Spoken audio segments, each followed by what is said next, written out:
Continuando con el ciclo de charlas de agronomía de la Universidad de Concepción, vamos a presentar ahora el siguiente paso de los 5 pasos para una postulación exitosa a los proyectos de innovación InnovaCorfo. Les mencionaba en la charla anterior que primero, ¿cierto?, hay que plantear todo lo que corresponde al problema, o la oportunidad, o ambas. Y ahora vamos a ver cómo se responde lo que corresponde a la solución del problema planteado.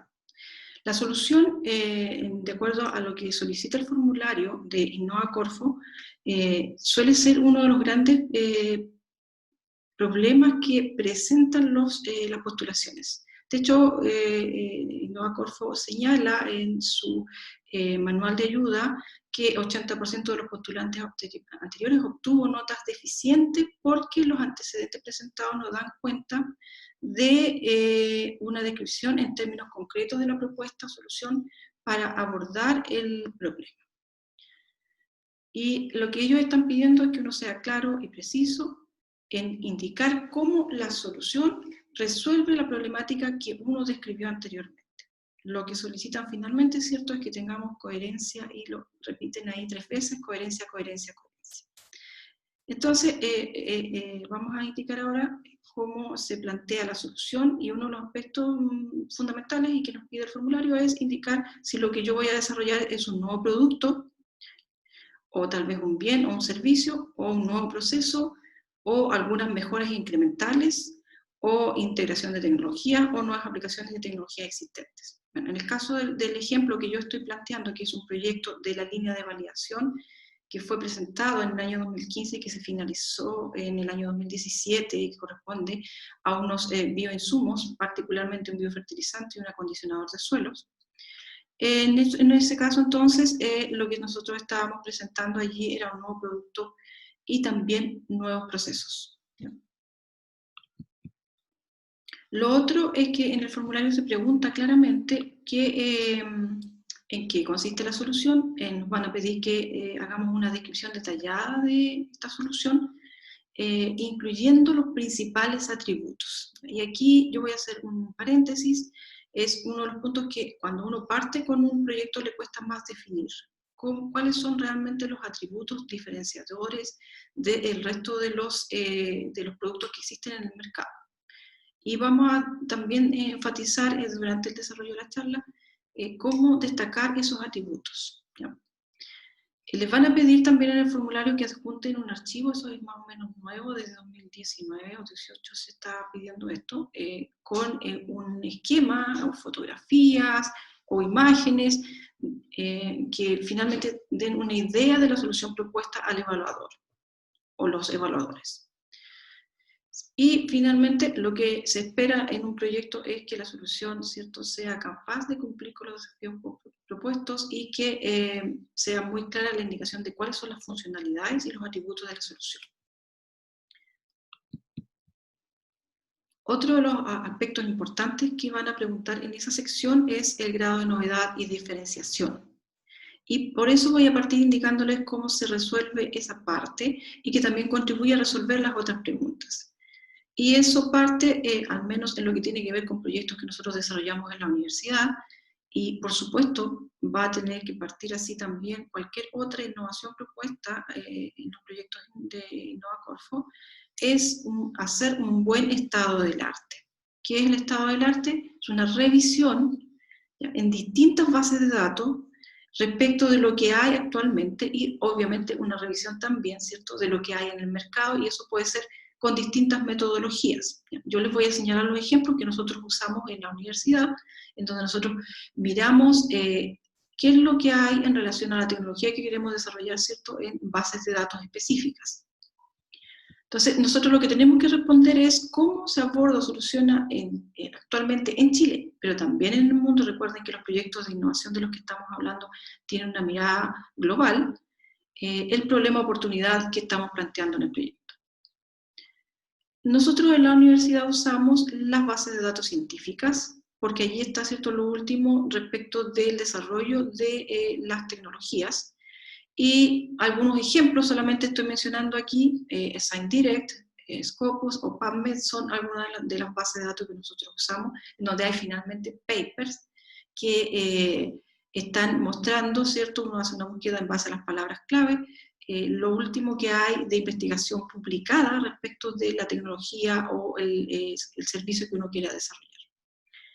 Obviamente existen también las búsquedas en las bases de datos que tienen que ver con todo lo del mercado, que lo mencioné anteriormente, donde uno busca las tasas de crecimiento, las tendencias de crecimiento, busca todo lo que tiene que ver con lo que hay, los productos comerciales que hay, con la tecnología o las tecnologías que uno tiene en su propuesta.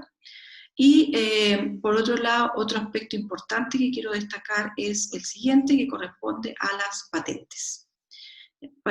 Como había mencionado anteriormente, para poder desarrollar un proyecto con una mirada de alcance mundial, nosotros tenemos que poder comparar lo que queremos desarrollar con las tecnologías que hay desarrolladas a nivel mundial en el área, ¿cierto?, industrial, y eso, esa base de datos nos la aporta las patentes, la búsqueda de patentes.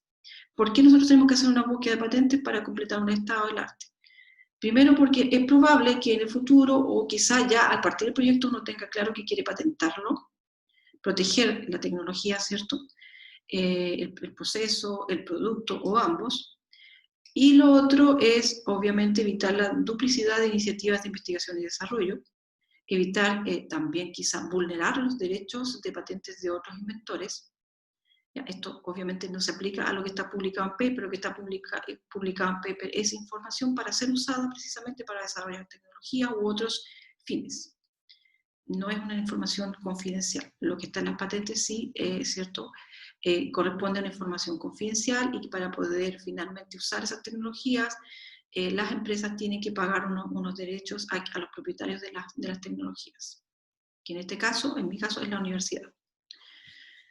Entonces, para evitar vulnerar los derechos de otros desarrolladores, uno tiene que hacer una buena búsqueda de patentes. También, y obviamente, sirve para extraer y analizar tendencias en relación a la tecnología que uno quiere desarrollar. Entonces, poder examinar cuáles son las tendencias. Todo lo último en desarrollo va a estar en las bases de datos de patentes. Y por otro lado, también permite dar una pequeña mirada ya a las posibilidades de transferencia tecnológica, es decir, qué empresas están desarrollando tecnologías en el área y que podrían en el futuro estar, ¿cierto?, interesadas si es que el proyecto resulta exitoso. ¿Cuáles son entonces estas bases de datos? Yo menciono aquí las principales. Estas bases de datos ustedes pueden mirar en los links. Son las más recomendadas por la unidad de propiedad industrial de la universidad y en general, y corresponde, ¿cierto?, a bases de datos internacionales. Y por supuesto también la base de datos de patentes nacional, que lo van a encontrar ustedes en www.inapi.cl, y esta otra que es la base de datos de Japón, que a veces tiene el problema de que las patentes, ¿cierto?, vienen, el cuerpo de la patente viene en idiomas que no se pueden traducir fácilmente por nosotros, pero eso se puede resolver, ¿cierto?, recurriendo a algún centro de propiedad industrial y solicitando a ver si ellos pueden ayudarnos a buscar algunos antecedentes más respecto de la patente. Pero normalmente todas traen un resumen en inglés, y que ese está expresado en inglés. Entonces, de las más conocidas están, ¿cierto?, la base de datos europea, la de Estados Unidos, y la base de datos que más usamos nosotros y que partimos usando, vuelvo a insistir, es la base de datos de INAPI.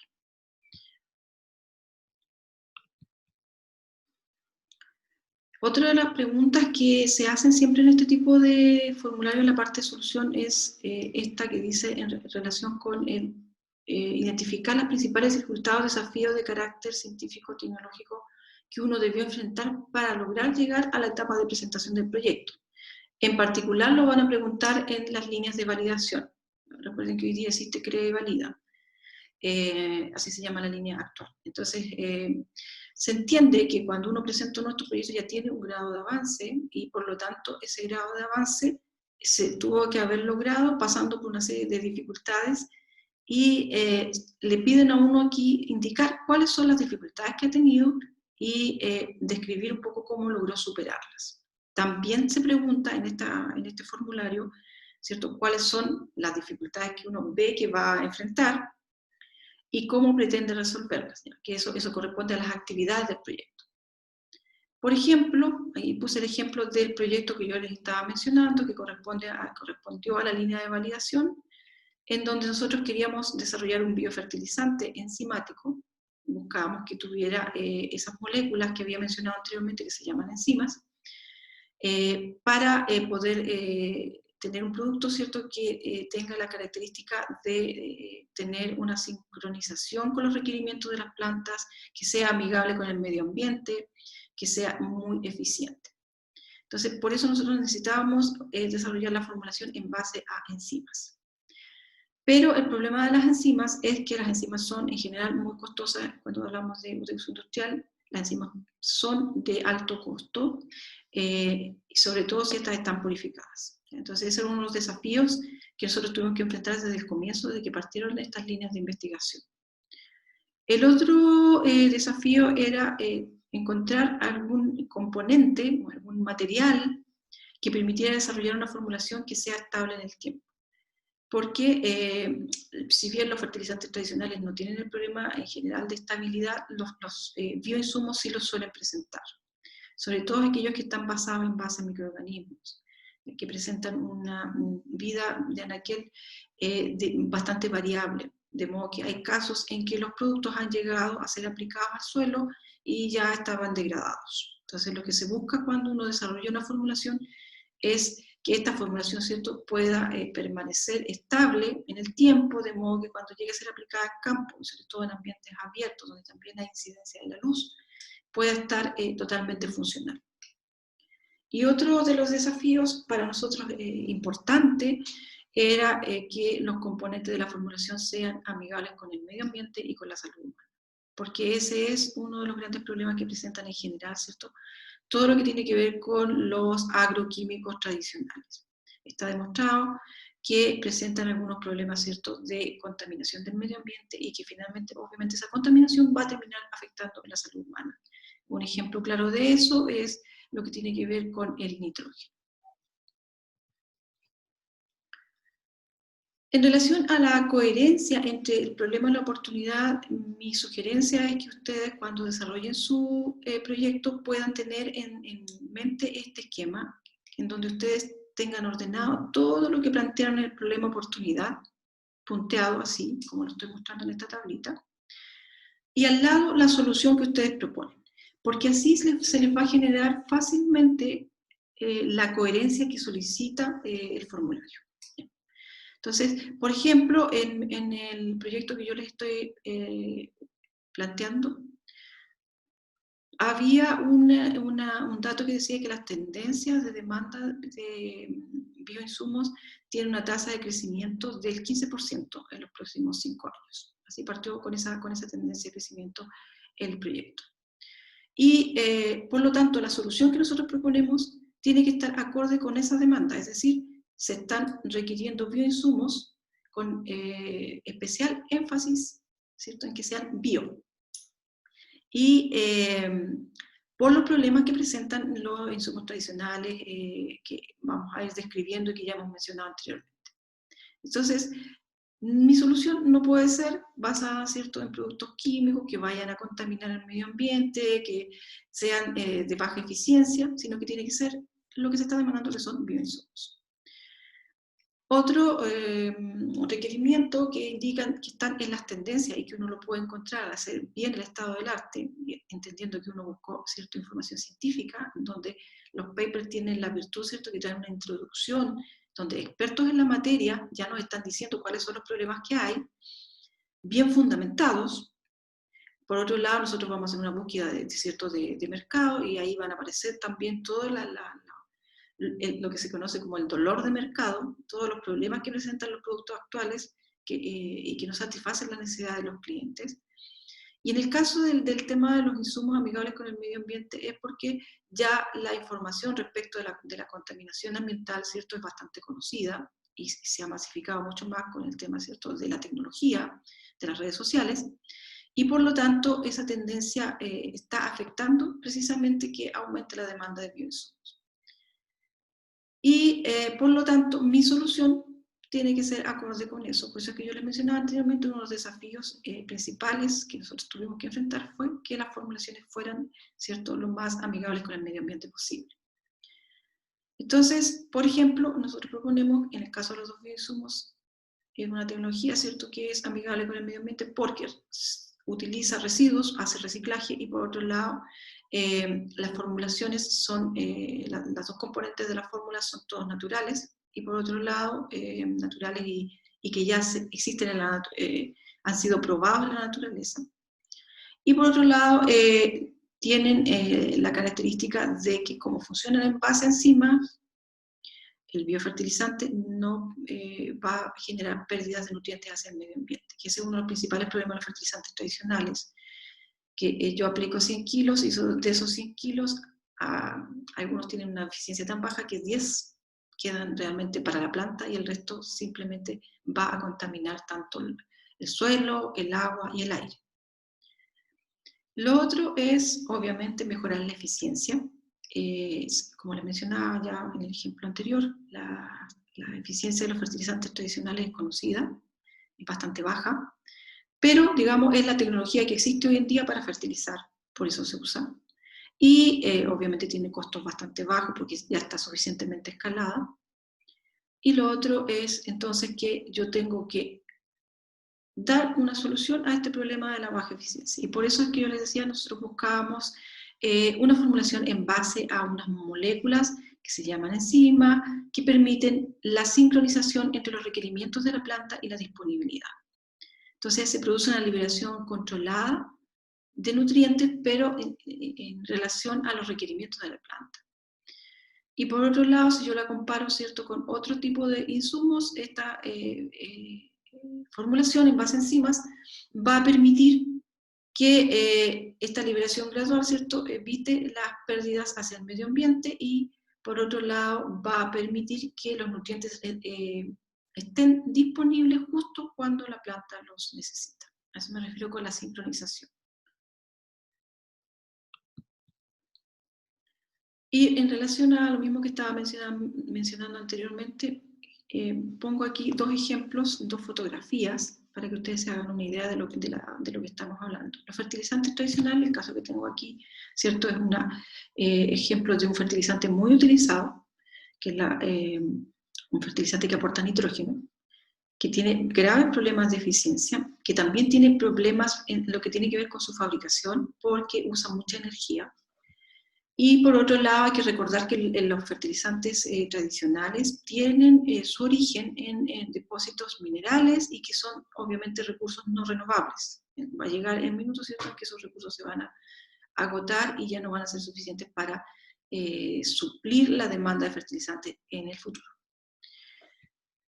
Y si ustedes miran la imagen, van a ver que este fertilizante tradicional, ¿cierto?, corresponde principalmente a sales químicas. Y si yo lo comparo con la solución que yo estoy proponiendo en el proyecto, ¿cierto?, que es un bioinsumo, corresponde, ¿cierto?, a un bioinsumo que tiene materia orgánica de partida. Y dentro de ese concepto de materia orgánica estamos hablando de muchas distintas moléculas químicas orgánicas, microorganismos y todas las sustancias que estos microorganismos puedan estar liberando. Por lo tanto, si yo hago un cultivo, ¿cierto?, voy a ver que ahí dentro, y este es un cultivo ejemplo solamente, voy a tener una amplia variedad de microorganismos de distinto tipo que están liberando constantemente las sustancias al medio. Se comparan un poco, les decía en el caso anterior, con los compost. Los compost son un producto muy rico en materia orgánica, con muchas moléculas diferentes y, por otro lado, con una gran cantidad de microorganismos beneficiosos, pero tienen el problema de que la disponibilidad de nutrientes no está asegurada. Y así es el caso entonces de que cuando yo aplico fertilizaciones en base a compost, muy probablemente mis rendimientos van a disminuir en comparación con la fertilización tradicional. Ese es el problema que tienen los compost. porque han sido diseñados, y lo voy a explicar más adelante, para cumplir una función que tiene que ver, ¿cierto?, no tanto con nutrición de plantas, sino que tiene que ver con mejoramiento de la calidad del suelo en otros aspectos que también son muy importantes. Y también en el proyecto nosotros habíamos planteado que hay un grave problema de degradación de suelos. Ese es otro aspecto importante. Y de hecho se sabe que el 70% de los suelos del mundo está degradado, no solamente los suelos chilenos. Y dentro de las principales causas de degradación está la erosión, que es muy grave, y por otro lado la compactación. Y evidencia de ello es que, ¿cierto?, surgió un programa de gobierno que corresponde a la ley de incentivo, a la recuperación de suelos. Porque se está tratando de buscar soluciones para esta grave degradación de un recurso tan importante como el suelo, que es la base para la alimentación. Entre otras muchas funciones que el suelo cumple, porque también además de alimentar, el suelo cumple la función, ¿cierto?, de ser el gran filtrador, el que permite, ¿cierto?, que se genere agua limpia que se acumula en las napas freáticas. Entonces, lamentablemente el suelo es un recurso natural que no se mira con la profundidad que se requiere, porque hay, ¿cierto?, otras evidencias de degradación, como por ejemplo cuando una especie vegetal o animal se extingue, y no se mira que también está ocurriendo lo mismo con los suelos. Bien, entonces por todo eso surgió la ley de incentivo tributario, que es una evidencia de la degradación de suelos. Eso ya uno lo puede mostrar, ¿cierto?, en el problema de oportunidad como una evidencia. Entonces, la nueva solución obviamente tiene que abordar esa problemática. Y en el caso de lo que nosotros estábamos proponiendo en el proyecto, ¿cierto?, tanto el biofertilizante como el acondicionador de suelos aportan altos contenidos de materia orgánica, porque precisamente la materia orgánica es uno de los grandes insumos que nosotros podemos aplicar al suelo para lograr mejorar la calidad de este en todos sus aspectos, en lo que tiene que ver con capacidad de retención de agua. Las poblaciones microbianas que se incorporan contribuyen, ¿cierto?, tanto a la nutrición de plantas como al mejoramiento de la salud del suelo y por lo tanto de la salud de las plantas, menor incidencia de plagas y enfermedades. Y por otro lado, ¿cierto?, el mejoramiento en las propiedades físicas del suelo. Entonces, ayudar a prevenir o reducir, por último, los procesos de compactación del suelo. Todas esas características las proporcionan, ¿cierto?, los componentes de materia orgánica que tiene la formulación. Otro de los problemas que se plantea son el problema de oportunidad, que es el uso de los residuos. Se sabe que los residuos, y yo voy a hablar aquí de los residuos que tienen que ver con la producción agropecuaria y particularmente pecuaria. Estoy hablando de estiércoles o purines, que son un gran problema y que en realidad desde el punto de vista del proyecto son una solución.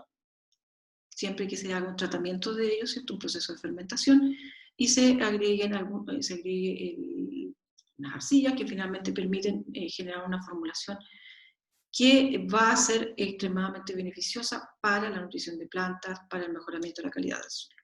Entonces, están estos residuos que son un problema, que están contaminando y que se pueden transformar a través de este reciclaje, revalorizar y generar nuevos insumos. Otro de los problemas que tienen los fertilizantes tradicionales es que su fabricación, como les decía, proviene de depósitos minerales y por lo tanto no son renovables. En cambio, la solución propuesta, está haciendo uso de los residuos, y los residuos siempre van a estar presentes. En el fondo es generar, ¿cierto?, lo que se conoce hoy en día como economía circular. Que los residuos trato de utilizarlos en su mayoría, generar nuevos productos, y estos, por lo tanto, siempre vamos a tener materia prima, porque los residuos siempre van a estar presentes. Y ejemplos de la magnitud de la producción de residuos, solamente un ejemplo, esta fotografía, ¿cierto?, que muestra, ¿cierto?, unos corrales de engorda de animales, de bovinos, de novillos, que están en predios más o menos en corrales de más o menos 1 hectárea, que fue precisamente con lo que nosotros desarrollamos el proyecto, con esta materia prima, donde hay, ¿cierto?, en estos corrales una gran cantidad de acumulación de residuos orgánicos, con una riqueza en nutrientes perfecta para poder generar estos bioinsumos. Lo otro que nos van a preguntar es cuál es el nivel de avance del prototipo y cuáles son los desafíos, ¿cierto?, que hemos tenido que resolver. Yo les mostraba anteriormente que el nivel de avance uno lo puede dividir en fases, y es bueno que uno también lo ponga claramente en el proyecto, ¿cierto? Donde hay una fase, en el caso de estos proyectos que yo estoy mencionando, una fase inicial donde uno trabaja solamente en ciencia básica, luego procede al desarrollo del producto, una segunda fase, luego evalúa, hace modificaciones, y después de eso viene la solicitud de patente, y en paralelo con eso, en esta fase de evaluación, uno, ¿cierto?, en el desarrollo del producto y en la fase de evaluación, uno está, está haciendo el proceso ya, ¿cierto?, si es posible, de solicitud de patente. De modo que cuando uno termina, en el caso nuestro, por ejemplo, cuando terminamos los proyectos de validación, cuando ya hicimos las evaluaciones finales y los últimos ajustes, ya la patente había sido solicitada. Cuando se presentó el proyecto, nosotros ya habíamos hecho la solicitud de patente, con los estudios preliminares que teníamos, con los estudios de aquí de ciencia básica y las primeras fases de desarrollo. Y por lo tanto, cuando nosotros terminamos el proyecto, ya nos habían, en 2017, justo en ese año se concedió la patente en Chile. Entonces, es bueno dejar muy claro todo lo que uno ha desarrollado durante las distintas fases, para que se muestre, ¿cierto?, las capacidades técnicas, la capacidad, ¿cierto?, de gestión y de emprendimiento que uno tiene para poder llegar a presentar un prototipo. Ya sea que este sea de gran desarrollo, o que este prototipo, ¿cierto?, sea todavía con un grado de avance menor. Todo, pero aún así hay que explicar muy bien todo lo que uno ha hecho para poder llegar a ese nivel de desarrollo. Bueno, y otra pregunta que hacen normalmente en el formulario es, ¿qué le hace pensar que el prototipo propuesto podría funcionar? Y dice que uno tiene que generar una hipótesis sobre la cual sustenta su propuesta. Obviamente uno presenta allí todos los estudios preliminares que tiene, si hay ya alguna prueba, y de hecho lo preguntan en los formularios actuales, con clientes, mucho mejor. Pero yo quería destacar que aparte de todos los estudios que son bastante complejos, ¿cierto?, que yo les pueda presentar, otro de los aspectos importantes que a nosotros nos dio seguridad en lo que estábamos haciendo y que este prototipo iba a funcionar es simplemente mirar la naturaleza. Da nuestra condición de expertos en ciencias del suelo, nosotros habíamos estudiado distintos tipos de suelo y habíamos estudiado, ¿cierto?, cómo ocurren los ciclos geoquímicos, los ciclos de los nutrientes, y por lo tanto, desde allí, desde esa base de la naturaleza, se extrajo información para generar estas tecnologías. Y les voy a dejar dos conceptos para hacer las búsquedas, ¿cierto?, en inglés, que son estos de lo que hoy día hay libros al respecto de la biomimética y la bioinspiración. Porque precisamente mirando la naturaleza se han desarrollado muchas tecnologías, esto no es ninguna novedad. Distintos tipos de tecnologías en distintas áreas, incluyendo la espacial y aeronáutica, se han desarrollado mirando la naturaleza. Entonces, la pregunta es, ¿cómo, cierto, en los suelos del sur de Chile, estoy hablando particularmente de los suelos, ¿cierto?, de la región de la Araucanía hacia el sur, que se llaman, desde el punto de vista técnico, antisoles, porque provienen de cenizas volcánicas, y que tienen una característica especial, tienen una arcilla especial. ¿Cómo esos suelos, ¿cierto?, permiten la existencia de estos grandes árboles, de esta gran biomasa vegetal, sin que nadie esté aplicando nutrientes? Y que de hecho cuando le aplican fertilizantes los suelos se degradan. Y bueno, lo voy a mostrar en términos de degradación desde el punto de vista de la calidad del suelo. Pero en el sistema natural todo funciona perfecto, ¿cierto? Se generan estas enormes biomasas y dentro, si nosotros nos metemos en un bosque, vamos a encontrar, ¿cierto?, una cantidad de microorganismos, algunos incluso visibles, como estos hongos que estoy mostrando aquí, que degradan la materia orgánica que se genera cíclicamente y van, ¿cierto?, permitiendo la liberación de nutrientes que genera esta enorme biomasa. Entonces, ¿cómo ocurre ese proceso? Esa era la pregunta, y en base a esa pregunta, ¿cierto?, la nutrición en los sistemas naturales ocurre principalmente a través de este proceso que se llama mineralización, en donde los nutrientes que están almacenados en forma orgánica, es decir, esa materia orgánica que nosotros vemos en el suelo de un bosque, hojas que están en proceso de degradación, restos de troncos de árboles que están en proceso de degradación, todo eso que es degradado por acción, ¿cierto?, de las moléculas que los microorganismos liberan, genera finalmente, ¿cierto?, un proceso de mineralización que hace que los nutrientes que están allí queden disponibles para las plantas y que desarrolla, ¿cierto?, permite el desarrollo de estos grandes árboles y de toda la vegetación que está en un bosque. ¿Qué moléculas son las que están involucradas allí? Enzimas. Y particularmente en nuestro campo de trabajo partió, ¿cierto?, con el estudio de las enzimas de suelo. Porque normalmente uno piensa que las enzimas están presentes y de hecho cuando uno va al doctor, ¿cierto?, le dan, en algunos casos le dan la orden, ¿cierto?, de revisar algunas enzimas o actividades enzimáticas. Y uno piensa que solamente eso está presente en los seres humanos y en los animales. En el suelo también hay enzimas porque hay vida. Están las raíces de las plantas exudando constantemente estas moléculas y están los microorganismos. Bien, por ejemplo, solamente como ejemplo menciono aquí las enzimas que es un set de enzimas, pero las más importantes, las fosfatasas, que permiten aportar fósforo. Y nosotros podemos encontrar perfectamente en un suelo como estos que estaba mencionando, antisoles, un suelo de bosque, contenidos de fósforo orgánico de 1000 a 3000 miligramos por kilo. Es decir, son galpones y galpones de fertilizantes que nos puede aportar fósforo, pero que no está disponible porque está almacenado en forma orgánica. Se requieren estos catalizadores para que lo dejen disponible.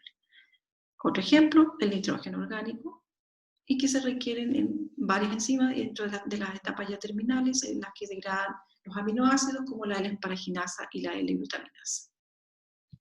Solo como ejemplo. Entonces, mirando esto, queda claro que si yo quiero tener un nuevo sistema de nutrición de plantas que sea amigable con el medio ambiente, que tenga esta característica de tener la sincronización con los requerimientos de la planta, porque si no sé si ustedes se han fijado, las aguas que están, ¿cierto?, en los parques nacionales nunca están contaminadas producto de la aplicación de fertilizantes, ¿cierto? Son aguas que están totalmente puras, porque está todo el sistema funcionando perfectamente. Lo que pasa con los fertilizantes tradicionales es que se aplican, y como yo les decía, buena parte de ellos no se absorbe por la planta y termina siendo contaminante. Entonces lo que nosotros buscamos acá, precisamente por eso buscamos a estos catalizadores que se llaman enzimas, porque las enzimas, dada su naturaleza, permiten la liberación de los nutrientes justo cuando la planta lo necesita y la cantidad que necesita. Entonces, en el proyecto nosotros lo presentamos con una fase ya lista, que era la fase de ciencia básica, para lo cual, ¿cierto?, se desarrollan proyectos de ciencia, que permiten el financiamiento de ciencia básica, y en este caso corresponde a la CONICET, particularmente este fue un Fondesit, que permitió, ¿cierto?, hacer los primeros estudios para ver de dónde obteníamos enzimas, pero, ¿cierto?, ya con la mirada de que fuesen enzimas de bajo costo. Estas enzimas que buscábamos son las que tienen que ver con el aporte de nutrientes, y obviamente son fosfatasas, arilsulfatasa en particular, y la paragenasa y la glutaminasa, como ejemplos.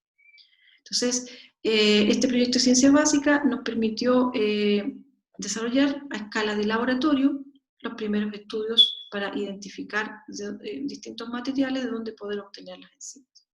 Y lo primero que debo decir, ¿cierto?, es que uno inicialmente piensa que tiene que extraer las enzimas. Ese fue uno de los desafíos a abordar para poder desarrollar estas formulaciones. Pero finalmente nos dimos cuenta que eso no era necesario, porque todos los elementos acompañantes del fermentado, porque un fermentado lo que se obtiene finalmente, son beneficiosos para el suelo, por lo tanto no hay que incurrir en gastos en extraer las enzimas.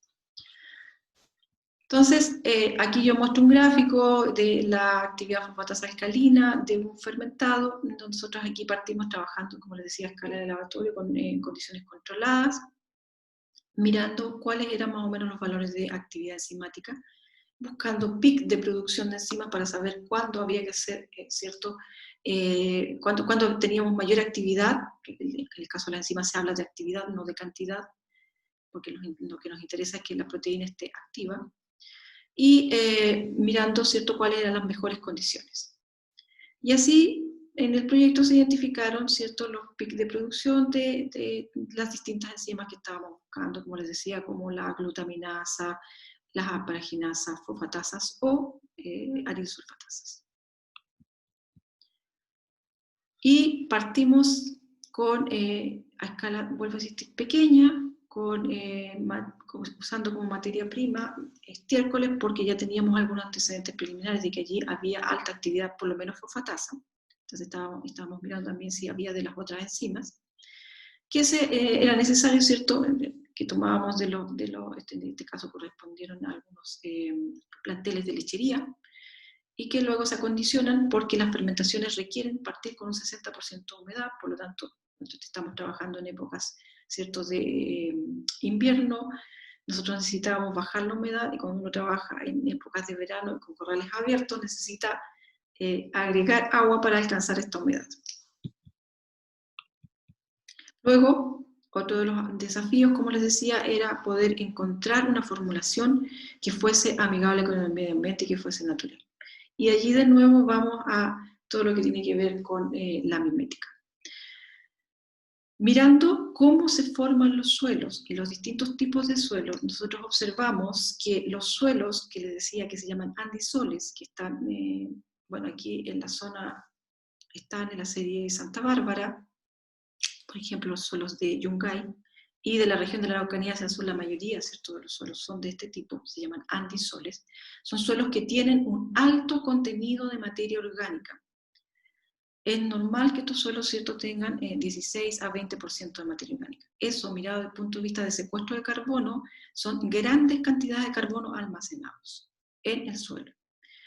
Y estos suelos tienen esa característica porque ellos tienen una arcilla que se llama alofán, y que esta alofán tiene la característica de ser una nanopartícula. Por lo tanto, todos los mecanismos con los que funcionan son distintos al resto de las arcillas. Llevada a la práctica, estas nanoesferas se agrupan formando canales muy intrincados y además de distintos tamaños, donde se acumula, se mete la materia orgánica. Voy a hacer un concepto un poco técnico, pero para que ustedes me entiendan, se acumula, ¿cierto?, la materia orgánica, se encapsula allí y estando encapsulada allí queda protegida. Por lo tanto, es muy difícil sacarla desde allí. Y de hecho muestro en esta fotografía los intentos que uno hace cuando estudia estos suelos, ¿cierto? Para intentar purificar las arcillas, uno agrega litros y litros de una sustancia que es agua oxigenada para poder degradar la materia orgánica, y aún así, aunque yo le agregue mucha de esa agua oxigenada, aún así la materia orgánica queda dentro de los agregados de la arcilla. Bueno, esto se da porque las erupciones volcánicas, pues se muestra aquí en particular este es el volcán Villarrica, generan unas cenizas que tienen las condiciones, ¿cierto? Y se dan también las condiciones climáticas para poder generar estas arcillas especiales, que son de tamaño nanométrico y que funcionan en base a la nanotecnología. Y que hacen entonces que estos suelos tengan una excelente infiltración. Son suelos con excelentes condiciones físicas, también suelos que resisten bastante bien la compactación por el manejo agronómico. Y, como les decía, muy ricos en materia orgánica. Estos suelos, ¿cierto?, tienen mucho que enseñarnos. Y en particular lo que estoy mostrando en la fotografía y es cómo ocurre el proceso de formación de suelos, que después que ya ocurrió la erupción, ¿cierto?, y se depositaron los materiales, las cenizas y otro tipo de materiales, se forman estas nanoarcillas, y estas nanoarcillas después, ¿cierto?, van y se va infiltrando la materia orgánica de modo que se va formando estos suelos que son, ¿cierto?, con unas profundidades que llegan a superar 1 metro, lo cual es ideal para el desarrollo de plantas. Cosa que no se da, ¿cierto?, en suelos que tienen otro tipo de arcillas. Esos otros suelos que tienen las llamadas arcillas laminares son mucho más frágiles y susceptibles a la degradación y a la compactación. Entonces, de nuevo, inspirados en la naturaleza, mirando cómo ocurren las formulaciones naturales, ¿cierto? ¿Qué es lo que hace que estos suelos tengan esta gran cantidad de materia orgánica? Nosotros realizamos estudios de usar estas arcillas como modelo, ¿cierto?, para poder proteger las enzimas que estábamos produciendo. Y lo que ocurre es que finalmente las moléculas que nosotros queríamos proteger a través de la formulación se encapsulan dentro de los agregados que se generan por estas nanosferas, que son los halofanes, y quedan allí protegidas, pero tienen la virtud de que permiten a las enzimas seguir funcionando con su actividad y en algunos casos incluso mejora la eficiencia catalítica de la enzima.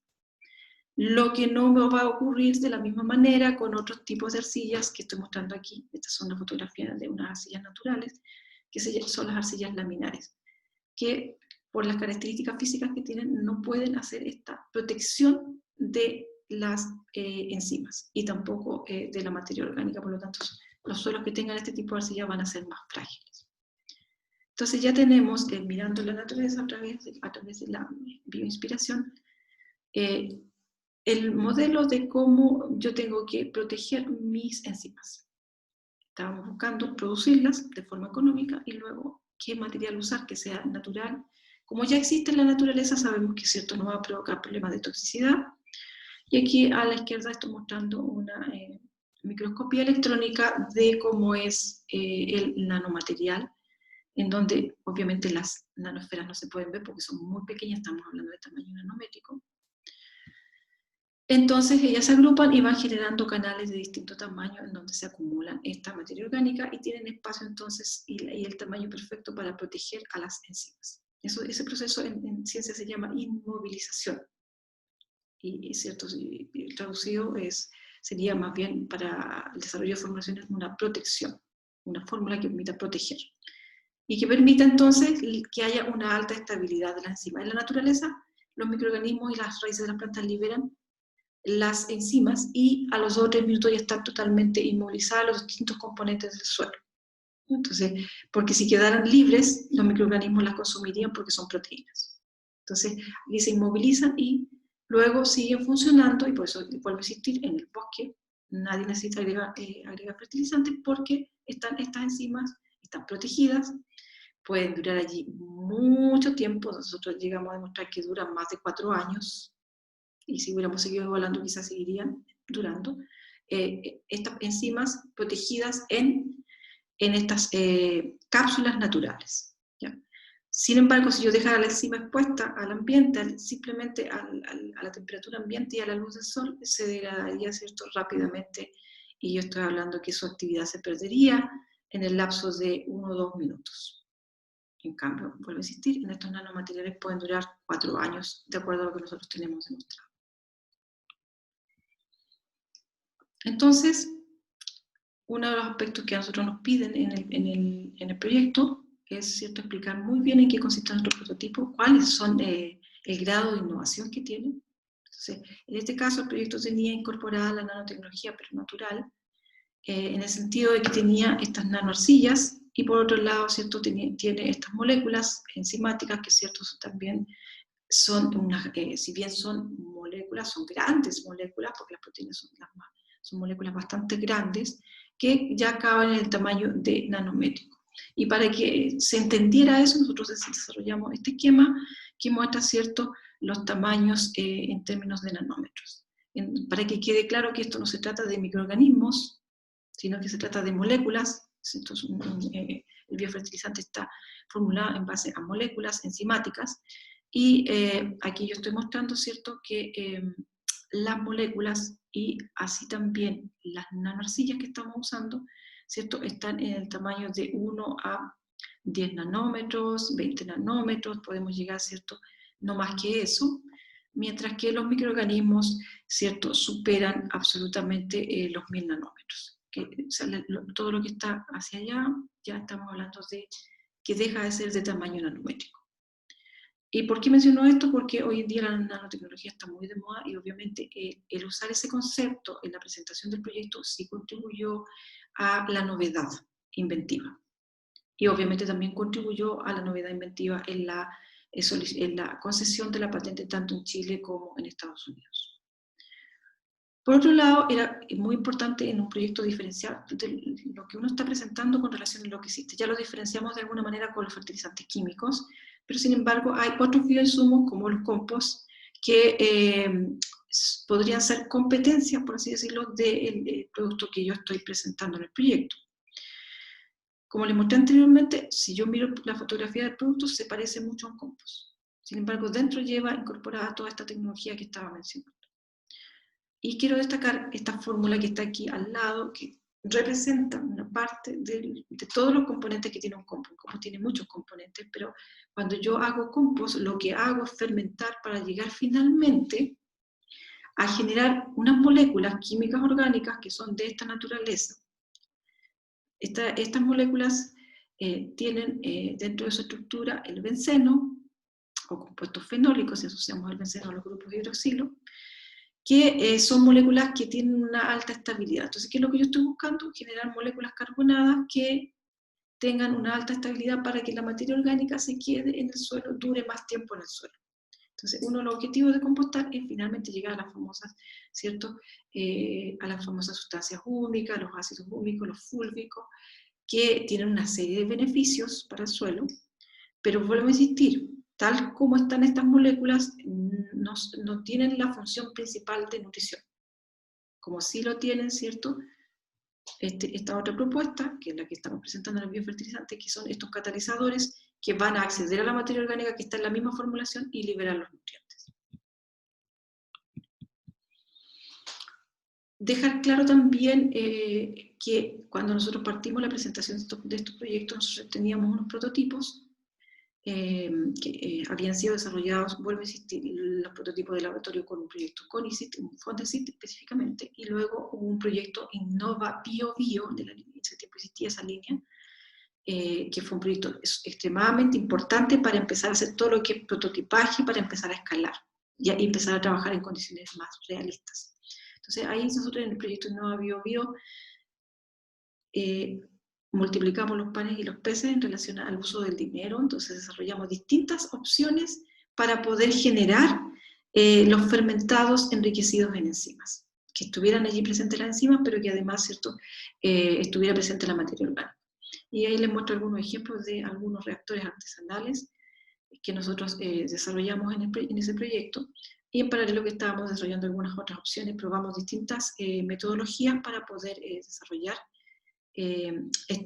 estos insumos. Y estas mismas metodologías también fueron protegidas en la patente, no solamente está lo que les voy a mostrar más adelante, que ya es la escala industrial, sino que también están estas otras opciones en el caso, ¿cierto?, de que se quiera desarrollar en condiciones controladas. Porque la industria puede requerir en algunos casos trabajar bajo condiciones más controladas. Por lo tanto, la patente tiene una amplitud de formas de llegar al bioinsumo. Otro de los aspectos importantes es que nosotros en este proyecto, precisamente tratando de optimizar el uso de recursos, tratamos de desarrollar, como les decía, distintas metodologías, distintos procesos para llegar al bioinsumo. Y por otro lado, tratamos inmediatamente, ¿cierto?, a escala mínima ya empezar a probar el producto.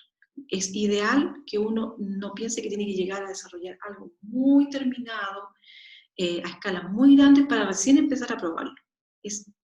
Hay que tratar, ¿cierto?, de trabajar con lo que se conoce como producto mínimo viable, que para ciencia significa, para el área en que nosotros trabajamos, esto significa tener algo, una pequeña muestra, para empezar a preguntarle a las que más saben, que son las plantas. Ellas nos van a decir cómo está el producto y por lo tanto hay que empezar a testear rápidamente con lo que sea, que es cierto, en el caso yo les estoy mostrando el ejemplo de plantas, pero puede ser cualquier otro método de prueba. Pero hay que tratar de rápidamente generar el producto el mínimo para poder hacer los ensayos preliminares, porque las modificaciones, ¿cierto?, suelen ser bastante costosas. Entonces, en este proyecto nosotros desarrollamos distintos métodos, algunos intentos también por extraer, ahí estoy mostrando en el lado izquierdo, intentos por dializar para poder un poco hacer separación, porque pensábamos, ¿cierto?, que era necesario hacer eso, porque nos decían que quizá el producto iba a ser rechazado, porque tenía demasiada materia orgánica, demasiados contaminantes.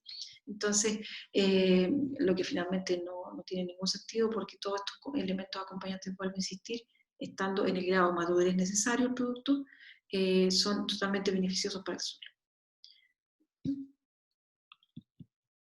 Y como les decía, es importante destacar y presentar, cuando uno presenta el proyecto, todo lo que uno ha hecho y ordenadito, ojalá en tablas como estas que yo estoy presentando aquí, de modo que, ¿cierto?, a los evaluadores les quede muy fácil de entender. Entonces aquí yo explicitaba en estas tablitas, o en párrafos muy pequeños, porque ahora el formulario incluso exige que hablemos bien cortito, muy sintetizado, todo lo que se había hecho, que era el desarrollo de bioprocesos para la producción de tales enzimas. Se hizo el primer prototipo del biofertilizante y se hicieron los primeros ensayos a nivel de laboratorio y de invernadero. Partimos entonces, ya cuando salimos de los reactores, pasamos a el primer ensayo de campo fue este, aquí tenemos el estiércol, como ustedes pueden ver, y iniciamos los procesos de fermentación, tratando de reducir costos, ¿ciertos?, a nivel de campo, pero para no contaminarse, sobre esta nylon, y luego primero acondicionar y luego hacer el proceso de fermentación y hacer todos los procesos de control que corresponden, en el caso nuestro, ¿cierto?, de humedad y temperatura. Y en este caso la pila que provenía de estiércoles de lechería alcanzó rápidamente la temperatura recuerden que estamos hablando aquí de distintas fases. Lo que uno busca es que ojalá, ¿cierto?, en la primera fase haya un aumento gradual de la temperatura. Esto es otra ventaja que tiene el proceso, que es un proceso en donde los propios microorganismos hacen el proceso de degradación. Los microorganismos generan la energía necesaria, se genera al centro de la pila, esto es una pila, la energía para que se produzca la fermentación. Por lo tanto, no es necesario agregar energía como mostraba yo en el caso anterior de los reactores. Esto, si yo apilo con el tamaño mínimo, que es 1 metro cúbico, voy a tener naturalmente un proceso de fermentación y después yo lo tengo que ayudar simplemente generando los volteos, que es para generar la aireación, la mezcla del material, y que eso, ¿cierto?, en la primera etapa obviamente lo hicimos a pala, y posteriormente ya con la financiación del proyecto que se presentó, se pudo pasar ya a una escala industrial con maquinaria. Y donde uno puede ir viendo, ¿cierto?, el avance de su fermentación, y fuimos probando distintas vías de fermentación, distintas condiciones, distintos componentes, buscando, ¿cierto?, desarrollar los picos de producción de cada enzima. Entonces uno también puede desarrollar aquí fertilizantes a medida, en términos de que puede estar más enriquecido o menos en una u otra enzima. Y que eso va a depender, ¿cierto?, de mucho de las poblaciones microbianas que se desarrollen. Luego se llega finalmente a esto, que es una tabla en donde yo tengo toda mi producción de fermentados con su respectiva actividad, que es lo que finalmente nos interesa. Y estos números, como vuelvo a insistir, es innovación, uno no tiene con qué compararlo. Entonces hay que buscar la forma de compararlo, porque los proyectos se los van a exigir cuando ustedes presentan un proyecto. Y a veces son bastante exigentes en el sentido de que uno dice, ¿cómo voy a saber qué es lo que me va a dar el resultado si todavía no he hecho el proyecto? O ¿cómo lo voy a comparar con otro si no sé qué valor me va a dar? Entonces, para eso el estado del arte es clave. Hacer un buen estado del arte, ver lo que hay, desde los papers, en este caso, nosotros hicimos distintos cálculos, se genera una planilla, ¿cierto?, en donde yo trato de extraer información para llegar a una especie de comparación. Y en nuestro caso, como habían bastantes datos de actividad enzimática en suelos, no en fermentados, en suelos, podíamos comparar la producción que había en nuestro bioinsumo versus lo que había en suelos, distintos tipos de suelo. Aquí yo menciono algunos, un multisol sin labranza, un suelo, ¿cierto?, bastante degradado, que como ustedes pueden ver, su actividad arizofatasa es de 2.333 versus la que hay en el fermentado, que es de 100.000. Comparo también con, en este caso, un bosque valdiviano, un ecosistema que no está intervenido. Fíjese en los valores, 720.000 de fosfatasa ácida.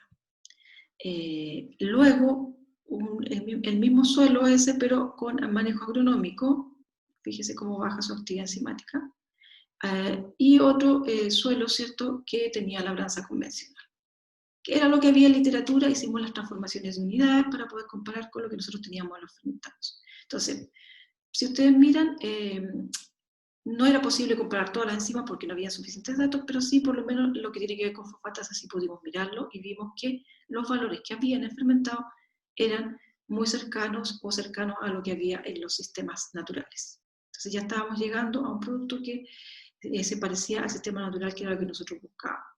Y que, por supuesto, sus valores están muy por sobre lo que hay actualmente en un suelo con manejo agronómico. Estoy hablando de dos tipos de suelo. El andisol, recuerden, yo les había mencionado que es un suelo bastante bueno, que tiene harta materia orgánica, pero aún así el manejo agronómico ha producido una degradación de la actividad enzimática.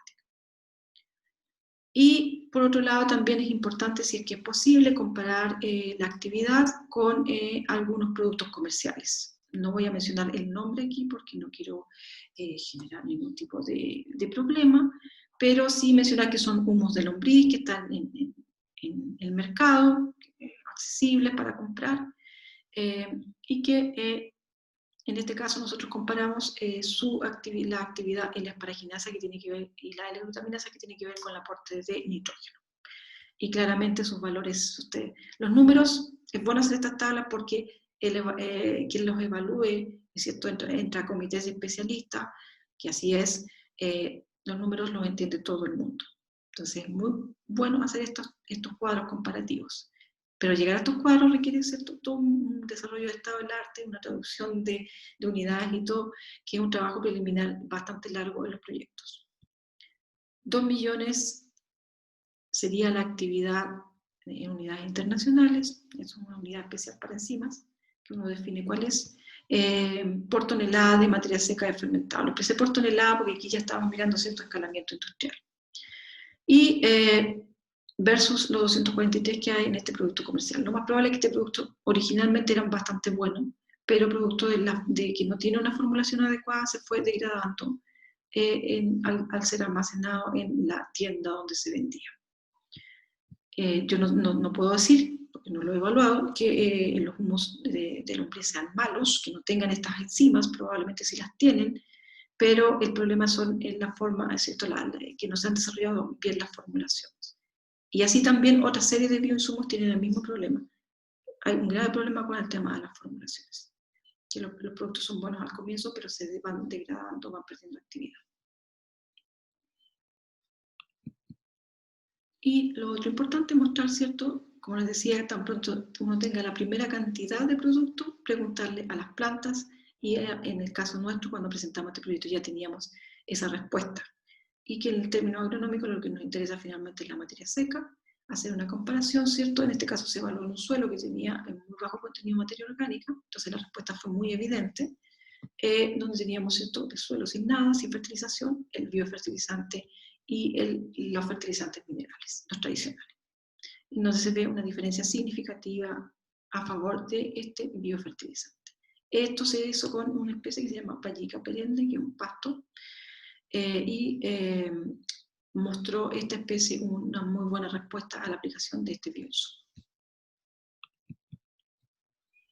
Luego, también en el caso del otro producto que les mencionaba que estamos presentando en este proyecto, es el llamado acondicionador de suelos, en donde nosotros ya teníamos algunos estudios preliminares respecto de la formulación, y teníamos también algunos ensayos de invernadero y de campo que fueron desarrollados también con un proyecto de CONICIT, que es un proyecto FONTEC.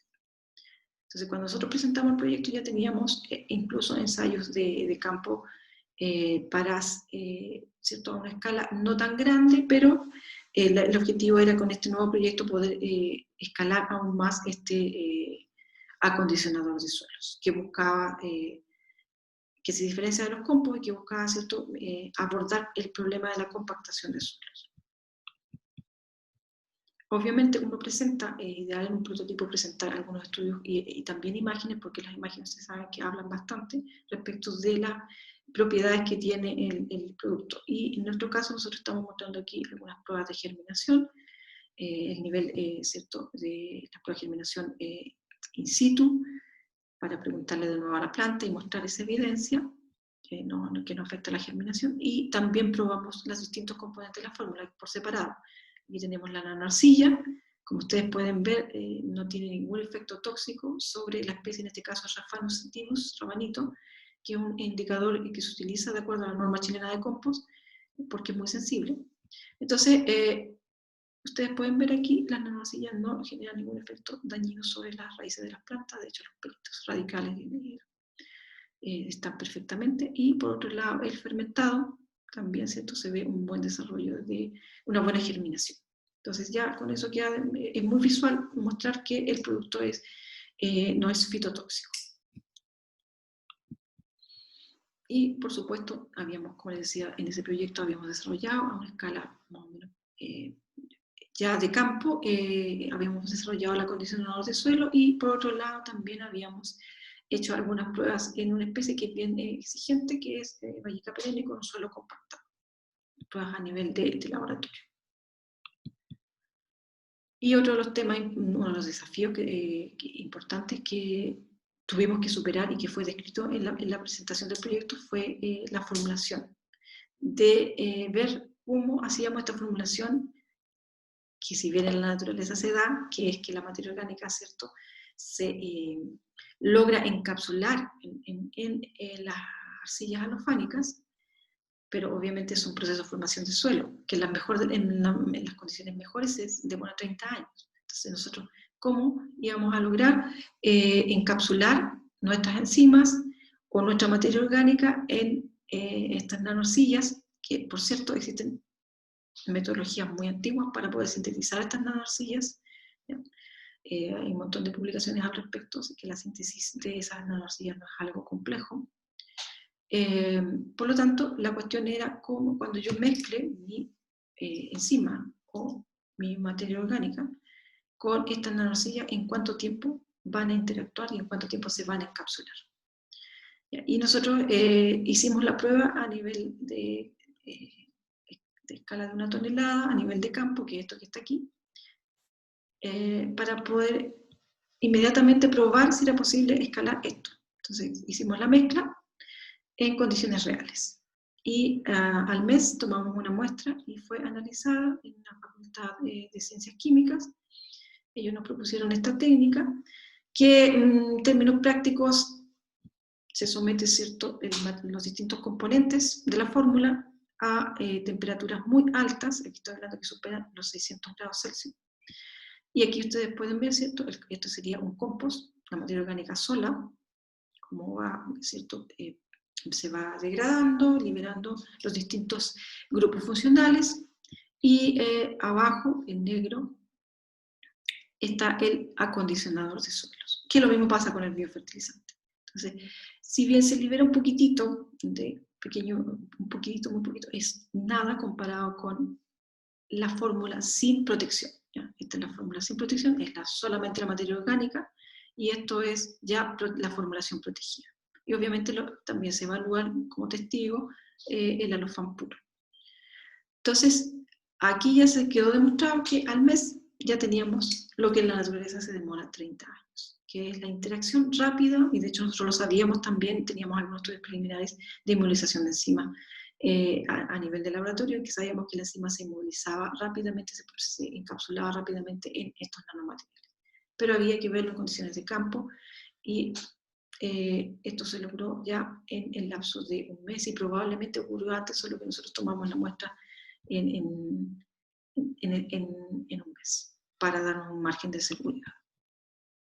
Esto llevó finalmente a la solicitud de, como les decía, de patente, y cuando nosotros presentamos el proyecto a la línea de validación, ya teníamos enviada la solicitud de patente, porque fue enviada en el año 2013. Y en paralelo, ¿cierto?, la universidad también presentó la PCT, que esto ya para el nivel internacional, en el año 2014.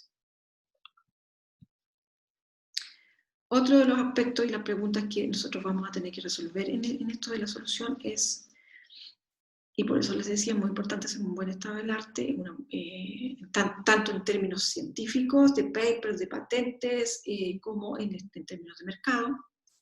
Ya si estamos hablando de otro tipo de proyectos, claramente es hacer una muy buena búsqueda en el mercado. ¿Cuáles son las alternativas a lo que propones? Uno tiene que compararse con lo que está en el mercado actualmente. Y aquí dice, en este punto debe ser muy preciso y explicar las soluciones que hoy satisfacen en mayor o menor medida la problemática propuesta. Porque siempre hay desarrollos para resolver los problemas. El tema es que a veces no son eficientes, no son suficientes o tienen una serie de atributos que hacen que el cliente, ¿cierto?, tenga necesidad de un nuevo producto. Entonces, ¿cuáles son, dice, los atributos débiles de cada alternativa? Insisten, ¿de qué manera tu propuesta es novedosa? Entonces, insisten en que uno tiene que diferenciar muy bien cuál es la brecha de la tecnología, cuáles son los aspectos diferenciadores. Y por último, esa pregunta estaba planteada antes de otra manera, pero hoy día simplemente dicen cuál es tu propuesta de valor. Y aquí un concepto que les recomiendo mirar en detalle. Yo les recomendé algunos canales anteriormente.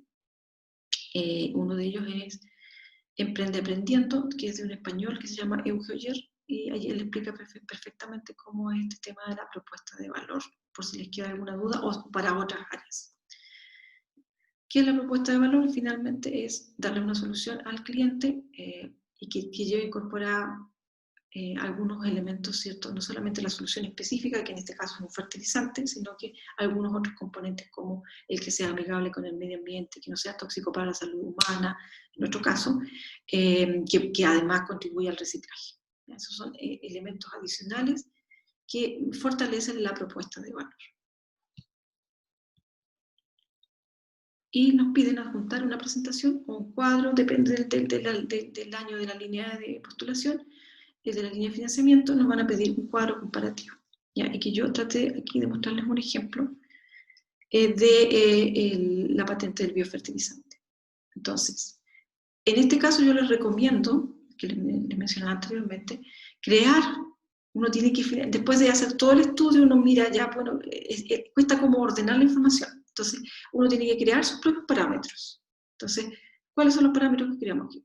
La eficiencia, la eficacia, si la liberación de nutrientes está de acuerdo con el requerimiento de la planta, si el soporte para encapsular es tóxico o no, si aporta o no aporta materia orgánica, porque ya habíamos demostrado anteriormente lo importante que es la materia orgánica para el suelo, si las materias primas están disponibles siempre o dependen de algún factor, y por supuesto la sustentabilidad de los procesos de producción. Entonces ahí yo lo comparé con los fertilizantes químicos, con los compost, también con el estiércol, porque el estiércol se aplica en el manejo agronómico. Ustedes deben saber, los purines se aplican directamente al suelo, o el estiércol se aplica directamente al suelo. También la tecnología más desarrollada que existió es la fertilizante de liberación controlada, y acá en azul está marcada el nuevo desarrollo. Y con todos los parámetros a diferenciar, y donde nosotros podemos ver, ¿cierto?, que todos estos parámetros que están mencionados aquí, ¿cierto?, están presentes en la nueva solución, y aquí queda muy clara la diferenciación con lo que existe en el mercado. Y obviamente todo esto tiene que estar fundamentado, ¿cierto?, con literatura o con antecedentes de mercado que ustedes van a tener que citar en el proyecto. Y finalmente contarles que nosotros solicitamos la patente, como les decía, en el año 2013, que con esa patente se presentó a uno de la línea el proyecto de la línea de validación de Innova Corfo. El proyecto partió en 2015, se finalizó en 2017, y ya justo en 2017 nos concedieron la patente. Entonces, la sugerencia es no esperar demasiado, estar muy avanzado en el desarrollo. Por eso les decía, tratar de sacar el producto, estudios preliminares con la mínima cantidad de producto, porque también uno, si se espera demasiado, corre el riesgo, ¿cierto? Recuerden que en paralelo hay otros laboratorios o otras empresas desarrollando la tecnología y por lo tanto uno puede perder el nivel inventivo y finalmente perder la patente. Entonces, hay que llevar un equilibrio muy bueno entre la seguridad de lo que uno está presentando, es decir, que tenga suficientes bases científicas y los estudios, con los tiempos. Y como les decía aquí, la línea del escalamiento lo hicimos con la patente ya solicitada, con los prototipos que teníamos a mínima escala. Eso entonces, en eso consiste la llamada solución, con todos sus componentes, en donde, vuelvo a insistir, el estado del arte es clave, desarrollar un buen estado del arte y hacer estas comparaciones de forma muy precisa. Muchas gracias.